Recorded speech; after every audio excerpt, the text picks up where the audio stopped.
Hey, welcome to Roll and Move Reviews Live. I'm here with Donald Shults, the showrunner and director for Bored with Life. Season 2 of Bored with Life starts Monday, February 29th. So it's Leap Day. You get a whole day this year just to watch Season 2 of Bored with Life. So, Donald, thank you so much for joining us today. I was telling you off the air, I'm a huge fan of the show. I'm trying to stay professional and not be a giant fanboy about it. But it's great to have you. I'm really excited to talk to you. And thanks for having me. Absolutely.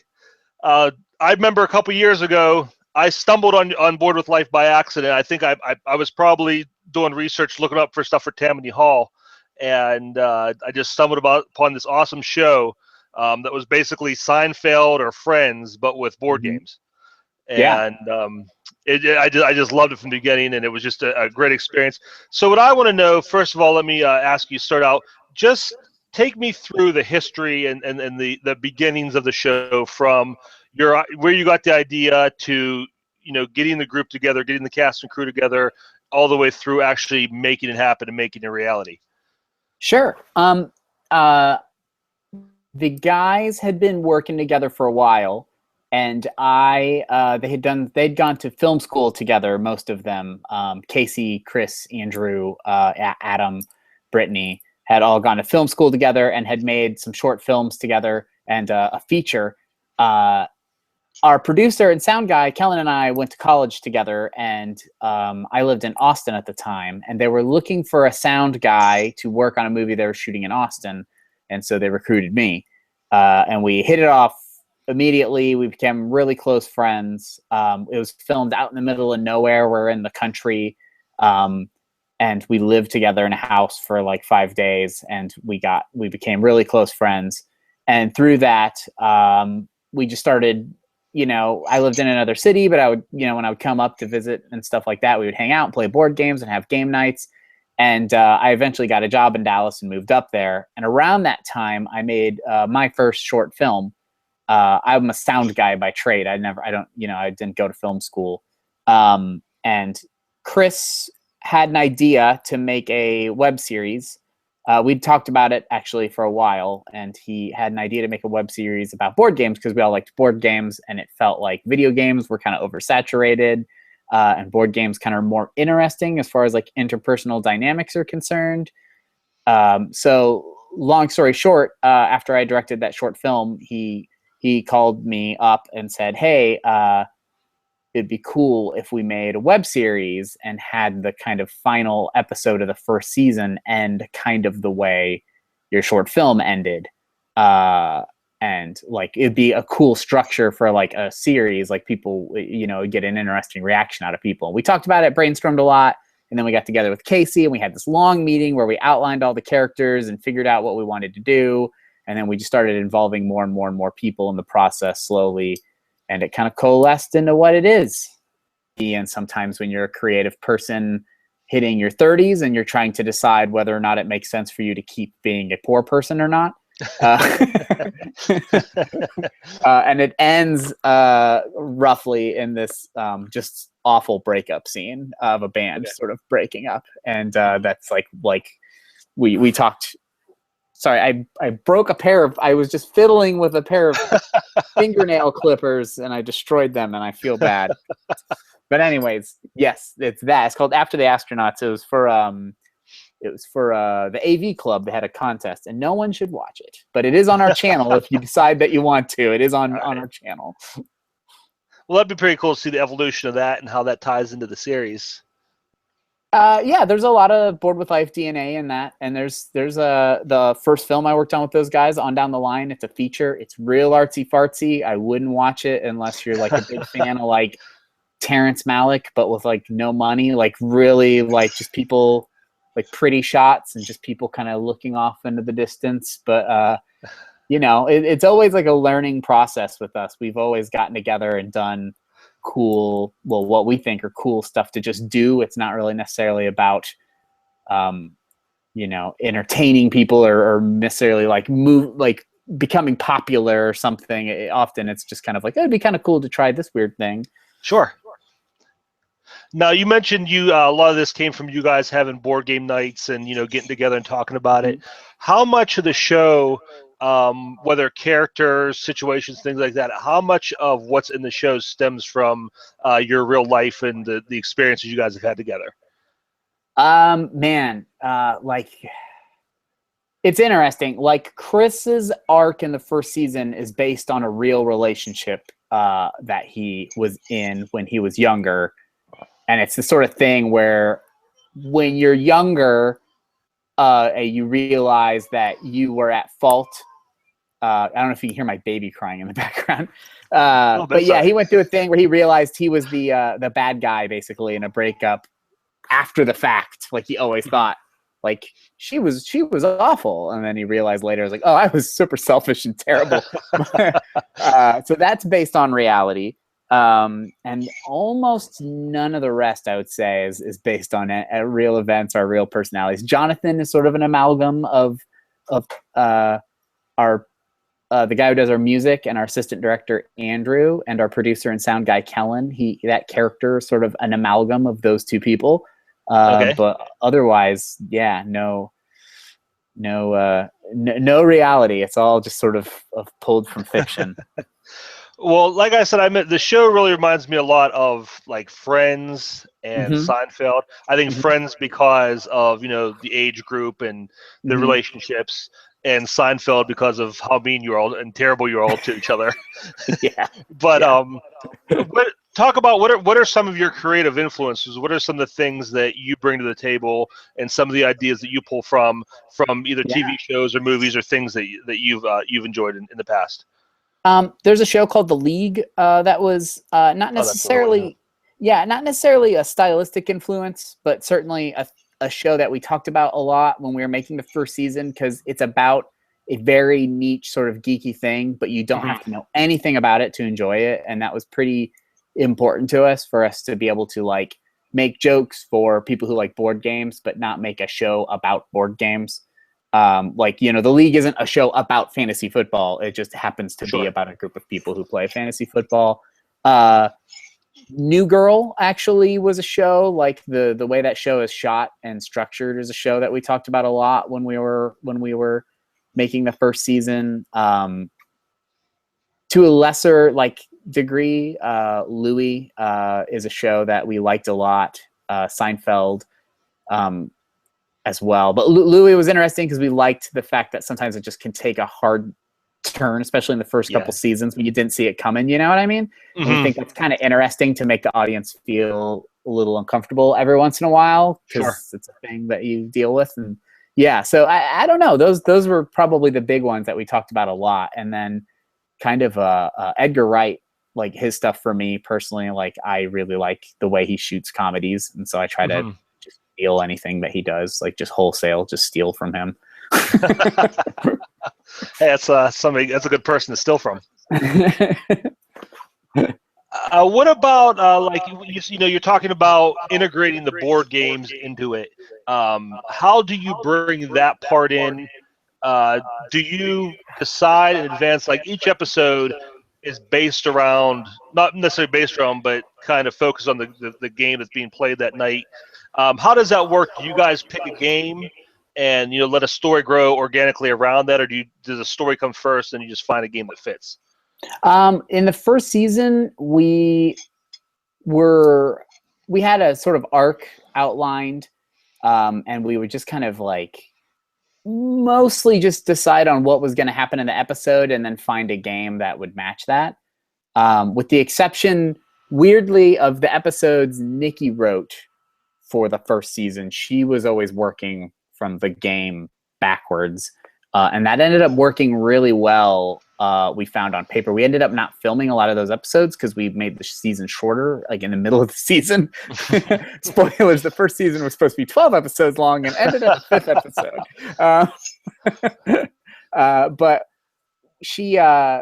but this season, it was a little more back and forth. It could go either way. Like sometimes it was like, oh, we want to like tell this story. What's a game that works as an analogy for that? And then other times it would be like, oh man, we should definitely do this game as an episode, there's like funny jokes we can think of about the game and sort of extrapolating. But this season in general, I think we did a better job of tying the themes and feelings of the game into the narrative. Okay, that's cool. You said do you guys still have time with everything else going? Do you guys still play a lot of games together? We don't, man. The last 2 years, like, game nights have kind of evaporated, unfortunately. We almost every free weekend, people have had babies. I had a baby. Another of us is about to have a baby. Like 3 of us got married. 2 of us bought houses and like had to go through all the drama associated with that. So any spare time that kind of came up in between, like, was usually we were either filming or just being away from each other. We all had our own like individual game groups, you know, like to a certain degree. Some of us did, but like mine, like half of them moved to LA. It's, you know, so we don't get to play as much as we used to, and that's one of the big things we want to do now that season 2 is over, is actually get together and play a game. Sure. Now, season 2, like we said, that's to start this Monday, the 29th February. And just watching the clip, the quick trailer you guys put out, it looks like it's a bigger, things are bigger this year. Looks like it seems like the stakes have been raised. Tell us a little bit what you can. Obviously, no spoilers, but tell us what you can tell us about you know, what's happened in between season 1 and season 2, and where's season 2 going to take us? It's an interesting question. What happened between season 1 and season 2 is, to a certain degree, a tiny joke within the show, in that it came out 2 years later. So there is a small time jump, and maybe every once in a while references to the past. But for the most part, you know, Chris is living with Donald and Nikki now. And Donald and Nikki, in the time that Chris has been living with them all this time, have grown tired of it, want him out. And meanwhile, if you watched the Halloween special, Brittany does a thing to Jonathan in like episode 3 that like factors into the Halloween special from the first season. You don't need to know any of that to enjoy the second season, but that plot line is weighing pretty heavily on Jonathan, actually, in a way that I think actually turns out pretty interesting. And yeah, so the show, you know, the show is just kind of it's sort of them dealing with the aftermath of you know, Chris becoming a loser, just a sad sack loser, neurotic weirdo that you last saw, and yeah, the world that they live in now. Cool. I saw real quick in the clip, I think I saw Rich Sommer. Is he a guest this year? He is. We had 3 special guests. We had Rich Sommer, Lisa Foyles, and Troy Baker, who people might know was the voice of the main character in the video game The Last of Us, and a few other. He's basically like the biggest voice actor in video games right now. He's like the main character in everything. And he is a wonderful actor and a beautiful man. And he looks like an elf. Like, if you ever have imagined an elf, he just looks like one. And yeah, and Rich was amazing. He actually contacted us when the first season was on, and just sent us a personal message and was like, really like what you guys are doing. Like, awesome production, awesome. Great job. And then when it came time to do our Kickstarter, we're like, is this something you'd ever do? Feel free to say no. And he was like, yeah, I'm down. Awesome. And so, you know, like, Kickstarter money helped get him here, and we had a great time. It was a blast. I wrote and directed the episode that Rich is in this season. We had a chance to preview it for an audience at BGG Con, and he was there in the audience, actually. And afterwards, he came up to us and was like, he essentially said, long story short, that he was like, you know, honestly, like, I was surprised at how good it was. He was like, my expectations weren't super high, but I liked it a lot. And I think people are really going to dig that episode, hopefully. Yeah.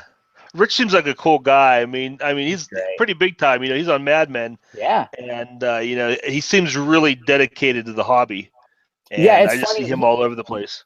Mad Men is one of my favorite shows of all time. I weirdly have watched almost the entire series like 4 times in a row because I was living with different people who hadn't seen it before, and like they were watching it. So like especially those first 4 seasons, I've seen those a lot because that's what it was at the time when I was watching it over and over again. Sure. And that Rich was always one of my favorite characters on the show. And so it was pretty cool, like, to find out that he was into board games and that he, you know, was willing to slum it with us. And now What was it like? Now you see him in like Wet Hot American Summer and the new Judd Apatow show. He's in that, and he's out there killing it, man. He's super talented. What was it like getting an actor like that, someone from a show that you loved and enjoyed watching, and now all of a sudden you're directing him? What kind of experience was that?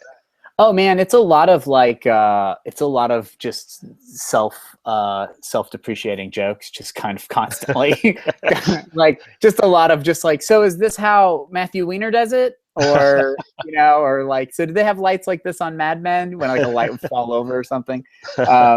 And he luckily has a similar sense of humor as us, and would just be really mean in response, which is exactly what we want. Like poor Jonathan he's in a band and he had a concert that morning that he couldn't get out of, and so he showed up late by permission to the shoot with Rich, and as soon as he walked in, Rich was just immediately like, "What the hell, man? Like, this is so unprofessional," and it was great. That's awesome. Speaking of guest stars, I mean, you have a lot of cool guests this year, but if you could have any one celebrity guest on the show, who would it be, and what game would you want to play with them? Oh man, that is a tough question. I mean, I know Brittany's answer, so as I stall, I'll just say she would want just to play a game with Gary Oldman. I don't know what a good game for Gary Oldman would be, though. It'd be really weird. I guess he could play any game, really. He's so talented. I think Jeff Goldblum is like our spirit animal for the show. We do impressions of Jeff Goldblum a lot between takes and stuff. And I think like Jeff Goldblum would be a really good fit for Board with Life. So I think Jeff Goldblum would be the answer. And a good game for Jeff Goldblum, I think, would be, I think you'd want it, like, if you could do anything you wanted with Jeff Goldblum, I think you'd want to do some sort of weird Fly episode, something based on the Fly. I don't know exactly what game would be good for that. Maybe a weird chemistry game. What's that new game with the marbles where you're doing chemistry? It's like a Potion Explosion. Yeah, maybe some sort of weird potion explosion Halloween episode with Jeff Goldblum. Or how about like some kind of social deduction game? I think that'd be good. Nikki just shouted from across the house, Kurt Russell. So apparently, with Dark Moon. Dark Moon, Kurt Russell's really good answer. That's better than what I just said about. Never mind, that's the answer. Kurt Russell, Dark Moon. That is a good choice. Yeah, that's awesome. The other thing I was watching on the channel, and I'm a terrible host because I didn't get a chance to watch it. But something else on the channel, to switch gears a little bit. You have a show called Meanwhile Rickon. Yeah. Tell us a little bit about that. What's that all about?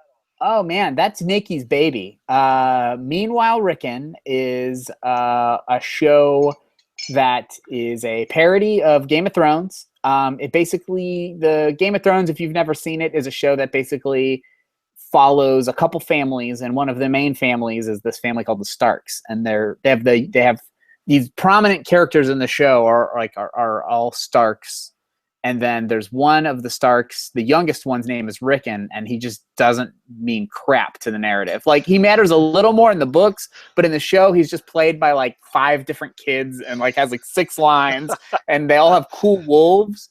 And then his wolf's name is Shaggy Dog. Like, even his pet dog has a dumb name. Like, in the context of the show, he's kind of this dorky character. And we decided, like, they kind of exit him from the storyline at a certain point because they don't know what to do with him in the show.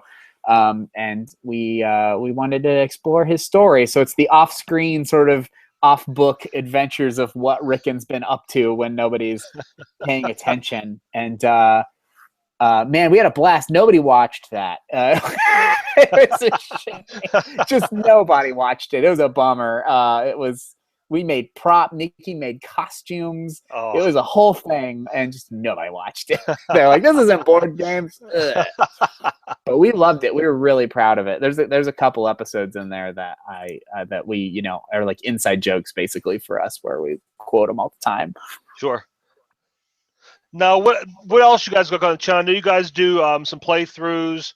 You do your newscasts and all that. So what else you have going on? What else is coming up? Chris does the news every week. He just moved that over to his own channel off of the Board with Life or Moonrat Media channel, because with season 2 coming, we're hoping to get a lot of new viewers, and we decided we don't want the news videos to confuse people. Like basically, if you subscribe to Moonrat Media in the past, you were getting a news video every weekend about board game news. And Moonrat Media, we want to be something a little bigger than just board games, something kind of like Geek and Sundry or Nerdist, where there's other types of videos on there. Mm-hmm. And that felt a little niche. So Chris decided to move that off to another channel. But we still do that. We also occasionally do bits, which are like short sketches based on board games. We stopped doing those when Board with Life ended up being like a year late from our Kickstarter promise date. We decided like, okay, we need to stop being distracted by these stupid bits and like concentrate on finishing the damn show. So there was that. And then we do Let's Plays every once in a while where we play a board game. And we're really proud of those. They take a ton of work by our editor, Adam, who's amazing. And he does a great job with them. Mm-hmm. And then we have our, our films and stuff we've done in the past, and we want to do other stuff in the future that's maybe, just different ideas, explore different stuff. We also have a podcast where we play Dungeons and Dragons. It's called Board with Life Radio. And then another podcast called Houses and Humans, where other people play RPGs with me. And that one has had terrible technical difficulties and hasn't been updated in like 4 months. And don't ask me about it. I get really angry every time somebody asks. You had mentioned the Kickstarter. The season 1 wasn't Kickstarted, if I'm correct, right? No, we wanted to go into it showing people, like, as a sign of good faith that we could deliver something cool before we did a Kickstarter. Sure. Now, can you talk a little bit about the Kickstarter, how that campaign went, and just like a behind the scenes? There's so many Kickstarter programs out there with board games and with things, web series, things like that. Can you give us a little behind the scenes of what that was like, setting that up and just watching it happen? Yeah, it was crazy. We built this. We did the first season, and then we set up the Kickstarter. We did some wrangling and maneuvering, getting some special guests because we wanted to get more eyes on the Kickstarter. So it was like, oh, if we get this much money, then the season's funded. But if we get this much money, then we'll have another special guest. And if we get this much, so hopefully those people help drive some new eyes on the show. And it was a lot of like frantic, like getting the Kickstarter ready last minute. The Kickstarter video, we went really weird with it. We thought, oh, Kickstarter videos are boring and formulaic at this point. We should just do a really weird one that maybe isn't very smart as a Kickstarter video, but maybe will make people go, this show might be funny. You're doing a Kickstarter for a comedy, right? Where you're like telling someone passionately, like, we need you, or else we can't make this happen. It feels really strange in a comedy to just like plaintively ask for money.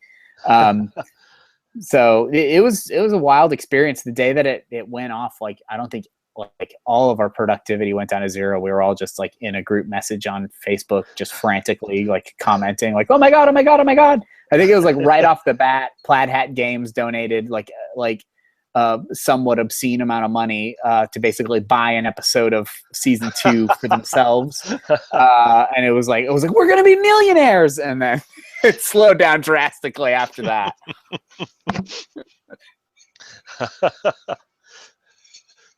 That's cool. That sounds like a lot of fun. I mean, I've always wondered, I mean, the Kickstarter on the consumer end is such a big thing in board games. I always wonder what it looks like from your end. Oh, man, we botched it so bad. I mean, to be honest, if you're a backer of the Kickstarter, you know this because it's late still, and you That's know, every we were late delivering people their gifts. We did this weird, stupid thing that was a mistake where we like swore up and down to each other, like, we're going to make sure we deliver the goods that we promised people, the thank you gifts, before we even get wrapped up in season 2. Because if we start working on season 2, we're going to forget about that stuff and do a bad job.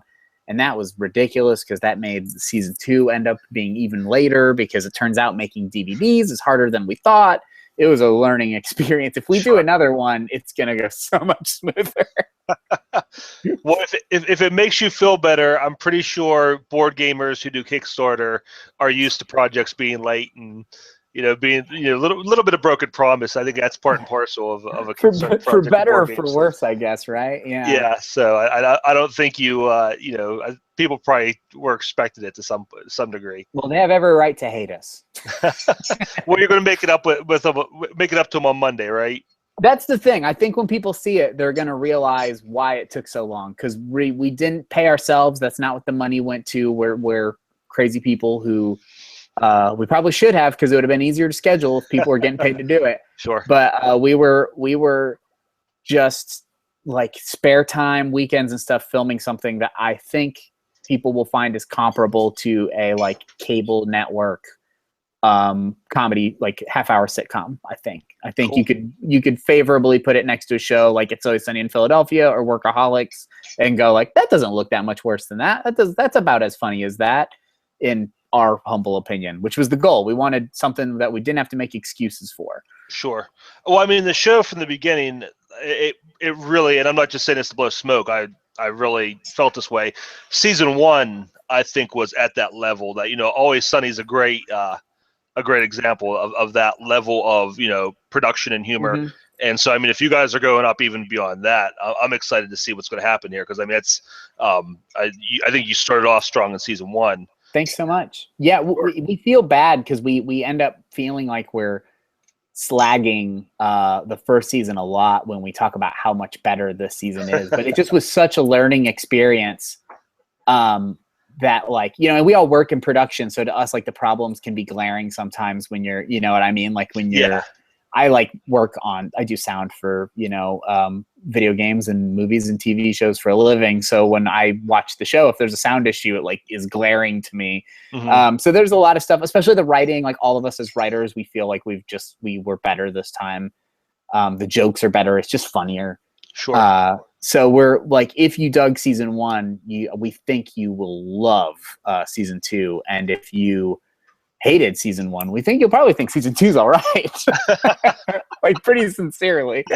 We're hoping a lot of people will give it a second chance who passed up the first time, because a lot of sitcoms have that thing where it takes a while to find the rhythm of the comedy.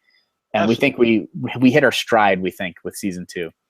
Yeah, I think even the best. I mean, you look at Seinfeld, Simpsons, any of those shows. You look at the Parks first. And Recreation is a classic one. Yeah, I mean, those aren't the strongest seasons by any stretch of the imagination. You find your pacing after a while, I think. But and we're proud of what we did in season 1, and we're glad people dig it. It's not that it's not that they're crazy for liking it. It's hard to explain how much better season 2 is. Sure. Now talk about that a little bit. Like you said, you know, the growth between, it's been 2 years. You had some time. What were some of the things you learned doing season 1 that helped you improve, either from a technical, creative, whatever, that helped you, you know, improve and get to where you're at on season 2? Oh man, we learned so much. Like technically, actually, everybody was pretty adept. Season 1 was very rushed, and we were working with much worse gear, and that's a big part of what the Kickstarter did, was improve gear that made our workflow easier. Mm-hmm. We were able to just get lights. We just didn't have lights before, like proper lights. We didn't have just basic stuff that you expect to make something look nice. We didn't have a good way of doing camera movement smoothly. Just simple stuff like that we were able to do in season 2. Man, it just makes it so much better. And then, like, writing wise, we all got a little better at acting, and then only a little though. And then writing wise,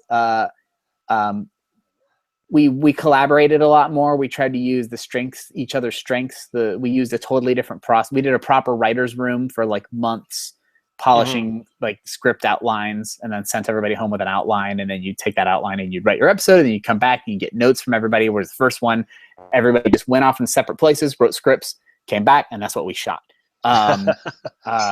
Which, you know, is crazy. And also just like growing up, like weirdly, even though it was just 2 years ago, like, I don't know, there's like the first episode, for example, is an episode I wrote, and that has jokes in it that I thought I was smarter than I actually was. And there's jokes in there that when I look back, like make me like make my skin crawl, like, oh God, like that's so like sexist or homophobic, and that's not what I meant. It was supposed to be like this ironic thing, and it's like a commentary on how sitcoms work. None of that comes across.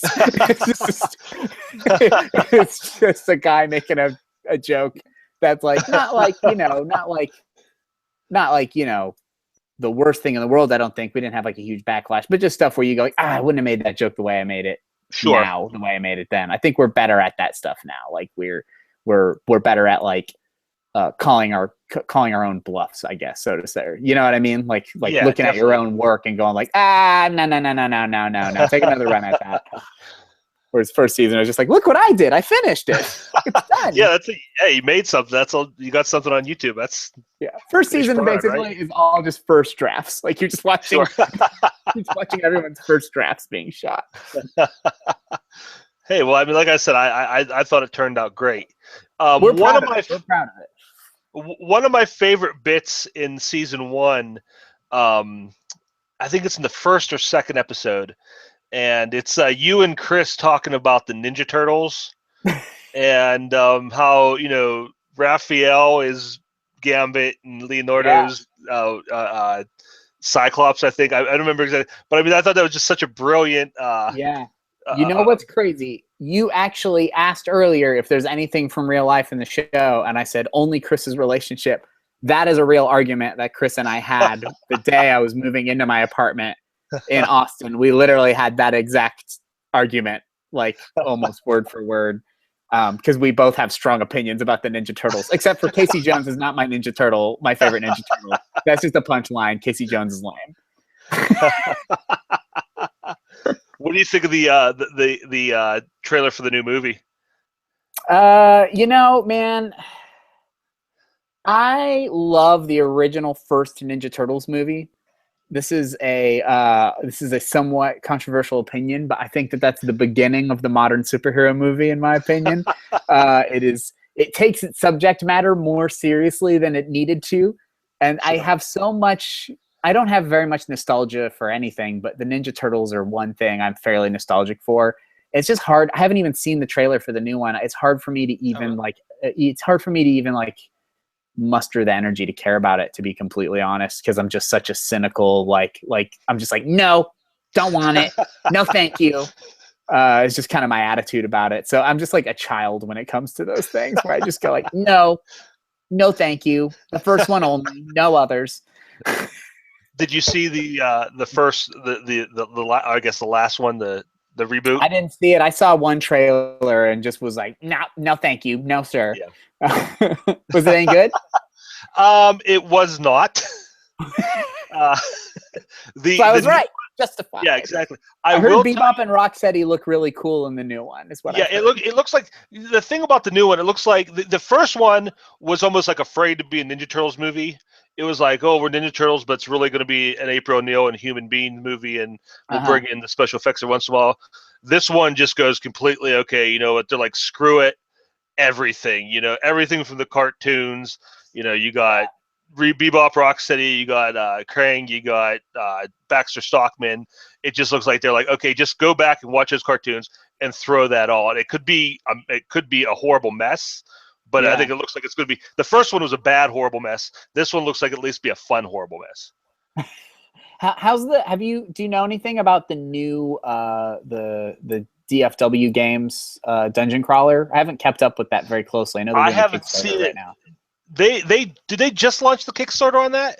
I think they did just launch it very recently. Because since the beginning of Board with Life, I've like Chris and I have always said someone should do a family-friendly, awesome, like kind of like Mice and Mystics, you know, taken to like its logical conclusion, but like with Ninja Turtles.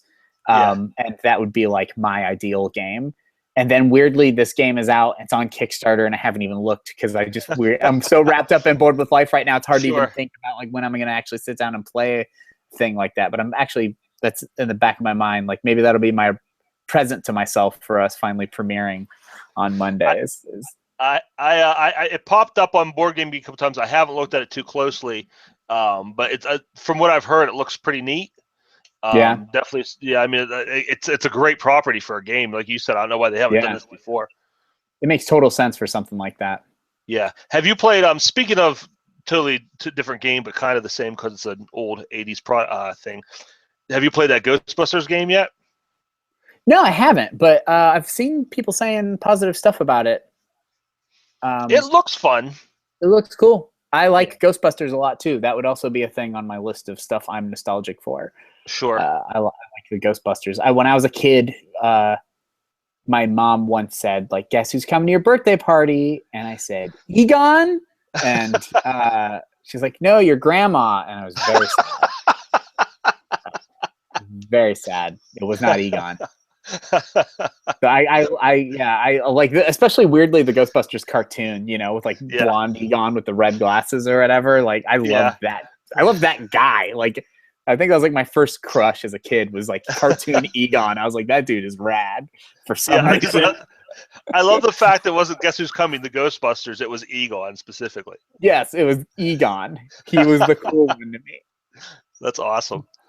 So Todd, now we're talking about games. What are some games you guys play now? Like, I know you don't have a lot of time with the show and everything, but when you do have time to play, when you do argue with your group, what games are you guys playing now?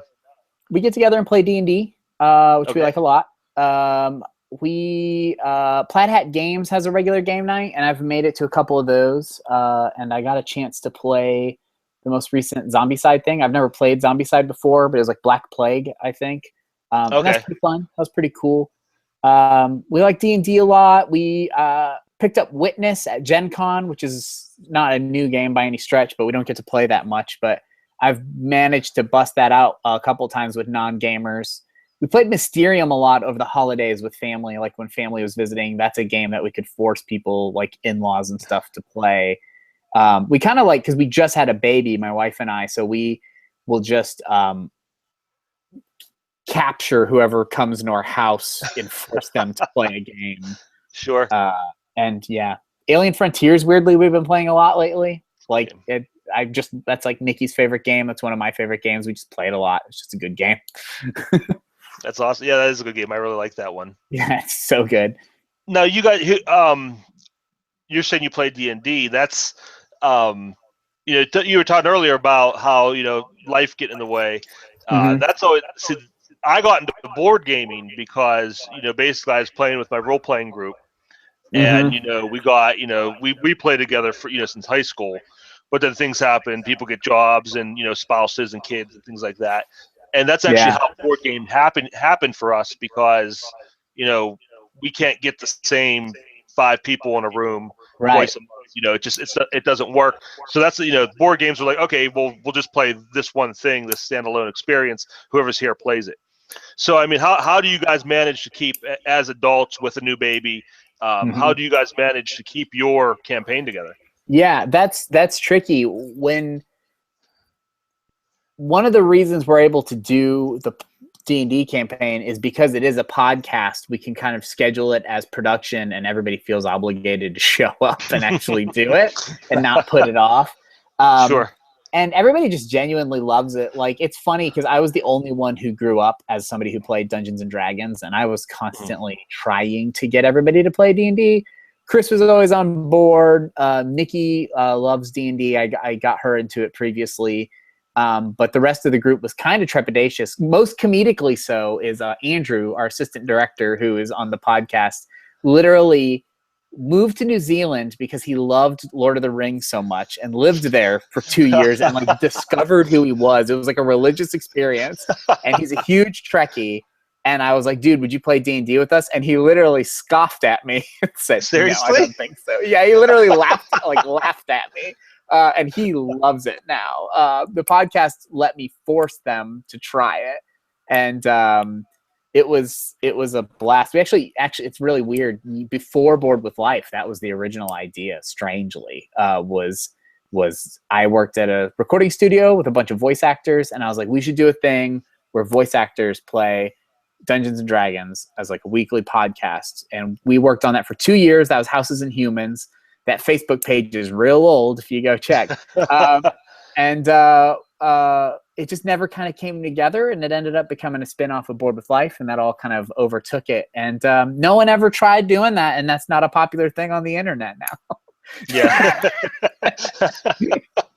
So that's what I got to do. I got to make it a podcast, get people to sign up, and then force them to show up. Exactly. That's how you force people to do it. And now that we have a baby, now we're trying to figure it out again, actually, because we used to play on weekday nights, but now we think we're going to have to move it to like weekends and like later in the evening because the baby's asleep then. So then we can play. Otherwise, I don't know. Like if she's up, we recorded the second to last episode of the podcast with the baby there, and it was fine, but it just adds a layer of stress on Nikki. Really, she's ends up having to be distracted, not have fun.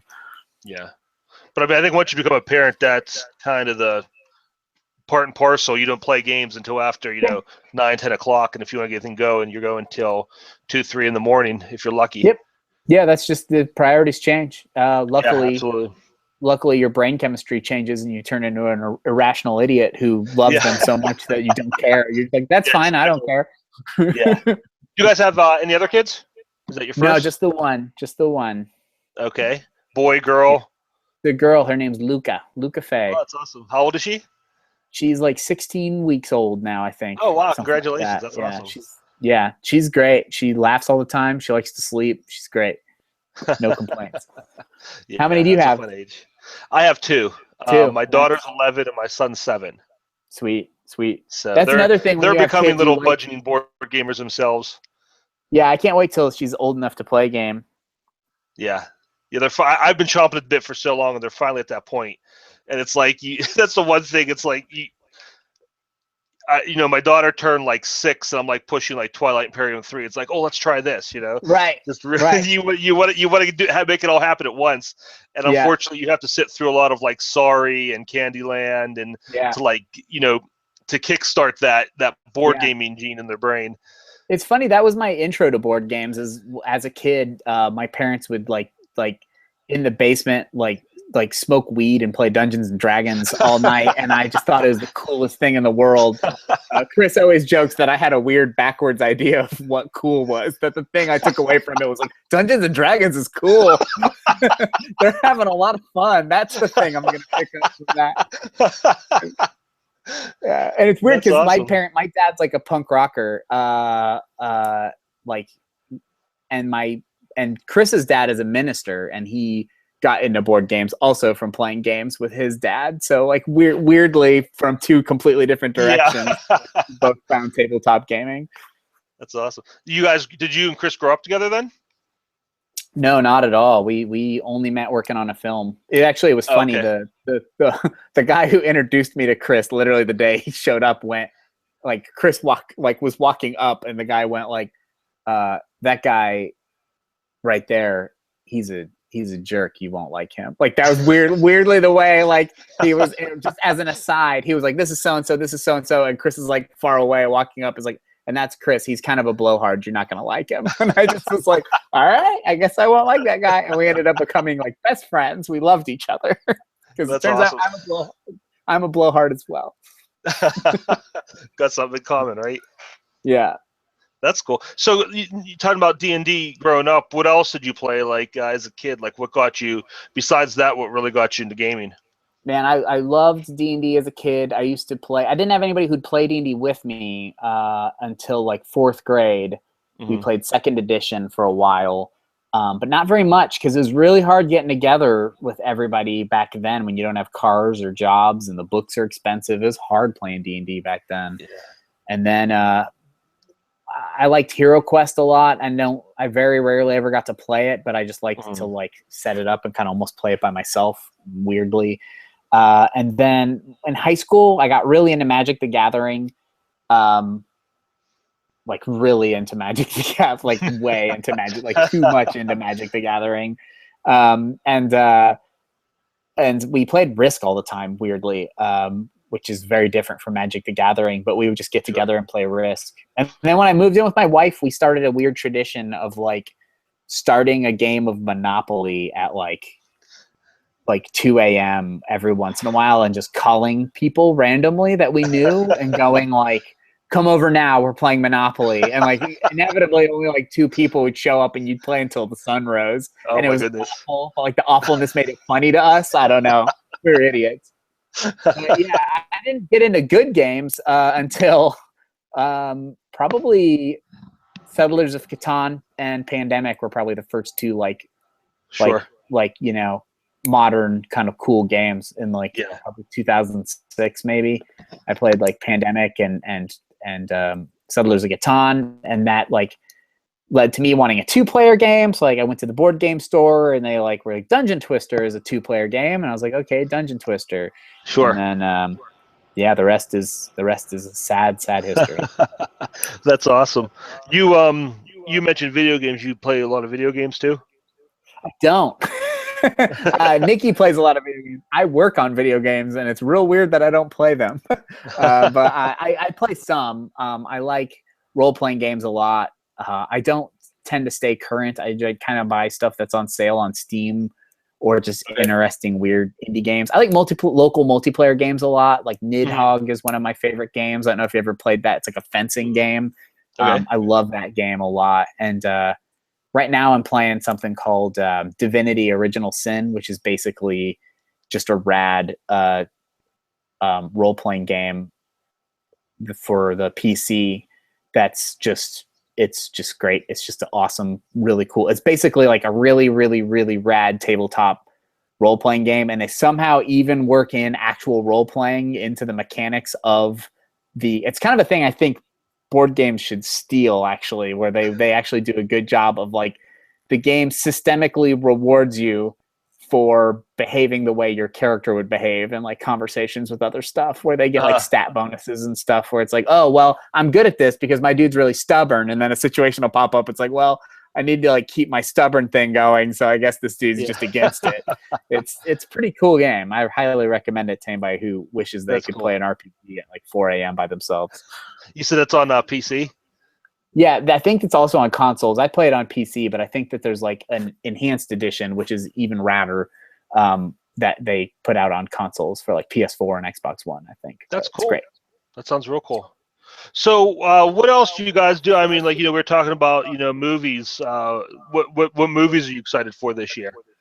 Oh, man, I really want to see The Witch right now, but I just had a baby, and the trailer scares me. Because I worry about my baby. I don't like horror movies, but I like artsy horror movies. Like I like real slow, boring horror movies, and that movie looks totally up my alley.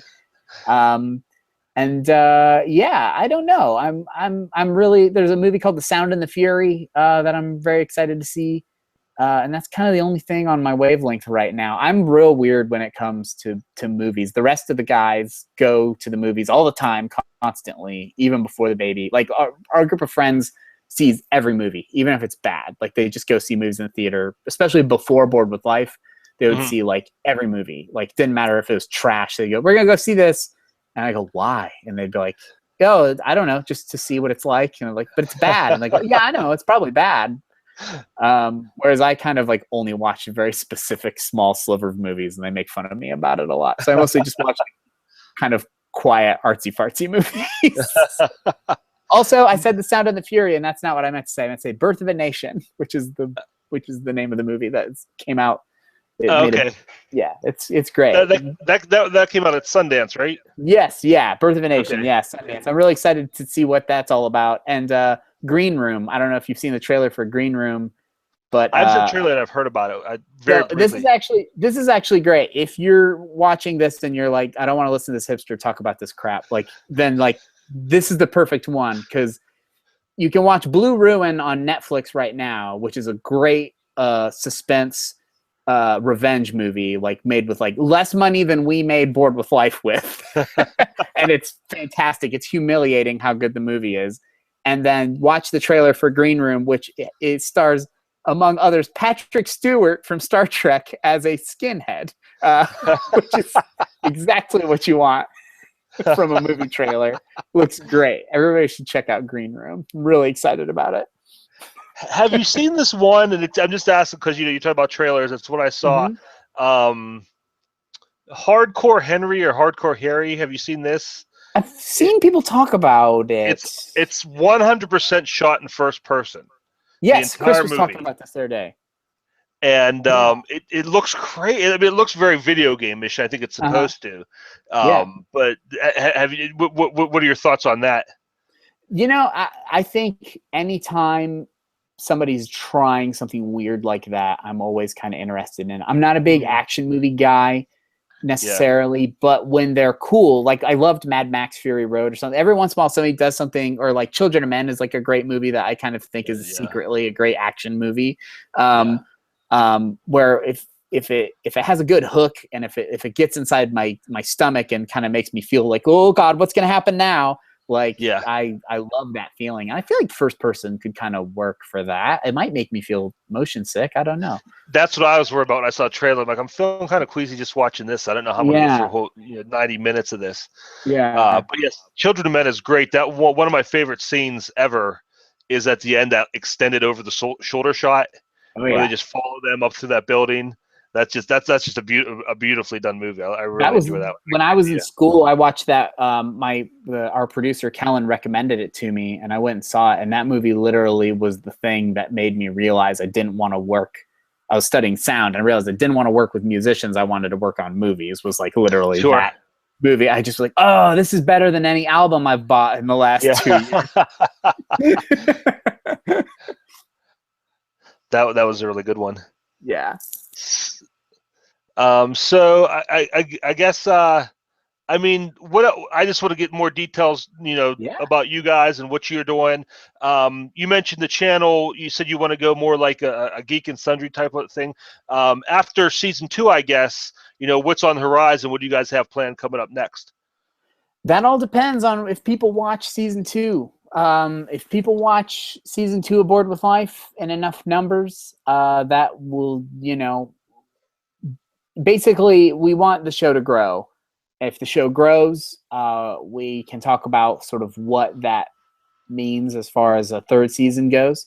And if the show shrinks, we have to reevaluate how much time we spend on it. So kind of thinking about that. And then everybody in the group is, the show's very democratic. I, again, was not a film guy before I became a showrunner on Bored with Life, and that was very much Chris and Casey's idea. They liked something I did, and they were like, we want you to be a director on the show. And in that process, Nikki actually, while I was working on scripts, she added a lot of jokes, like kind of casually, like when people would be talking about the show, she had a lot of jokes and ideas until they were like, she should write for the show. She should be a writer. And then when she wrote a script, they're like, she should direct her own episodes.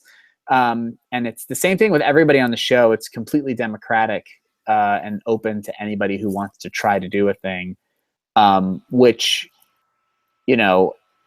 means everybody now has been for 2 years sort of like waiting for a chance to get to do something not Bored with Life related for when the bandwidth opens up. So it'll probably be a big fight to figure out what we're going to do next. I'm not sure what.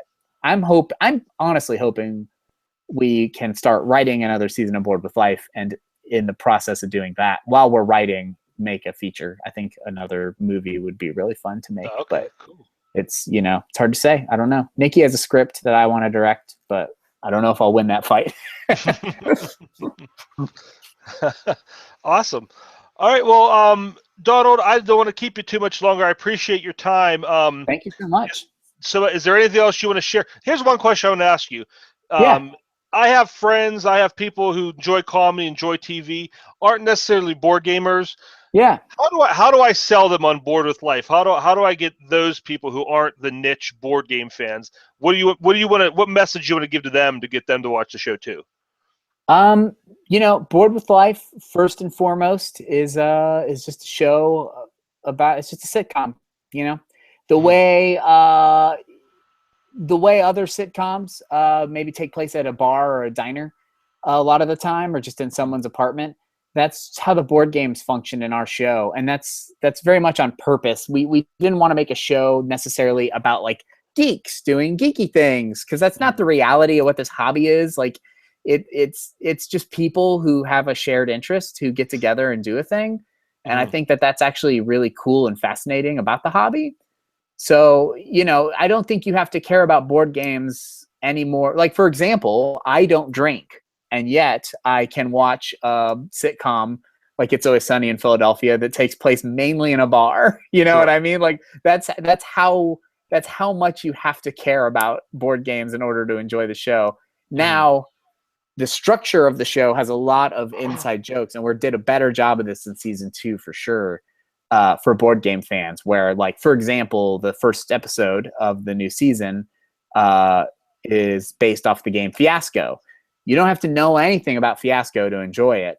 However, if you have played Fiasco and you're paying attention, you'll realize that the structure of the episode is written around the very structured way you play Fiasco, and there's a lot of thematic elements pulled directly from it. So I think we've had a lot of luck in sort of writing that line, hopefully, so that both audiences will dig it. That's the worst elevator pitch anyone's ever made. The elevator stopped like 4 floors ago. Hold on, wait, come back. I'm not done. Right, yeah.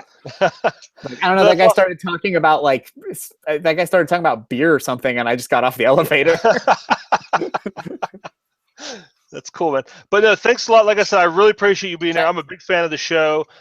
Everyone watching, I'd say right now, the season 2 starts Monday, which gives you 3 days. Go binge watch the rest of season 1, and you definitely, and then check out season 2, Monday, May 29th, Leap Day. Perfect way to spend your extra day, I think, is to watch episode 1. Now, how often will you be releasing the new episodes? New episode every week, every Monday.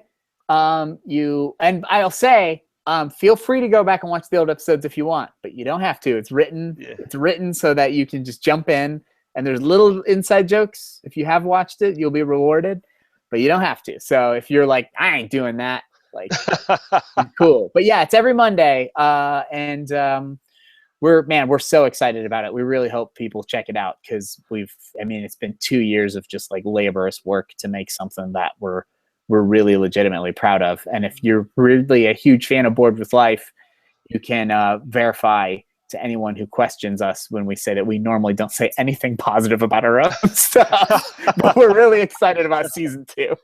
Awesome. Well, there's a link for the for your channel in the description here, and if anybody wants to find you across social media platforms, where can they check you out at?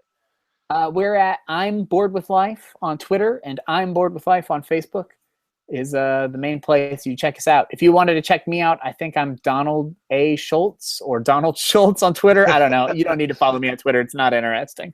But check out and then Moonrat Media on YouTube are our main hubs. Yeah, like I said, there's a link in the description of that. Donald, again, thank you so much. Appreciate you being there. It was a blast. Thanks, man. Sure. And we will see you on Monday. Cool. Yeah. I hope everybody tunes in. Thank you, dude. Thank you.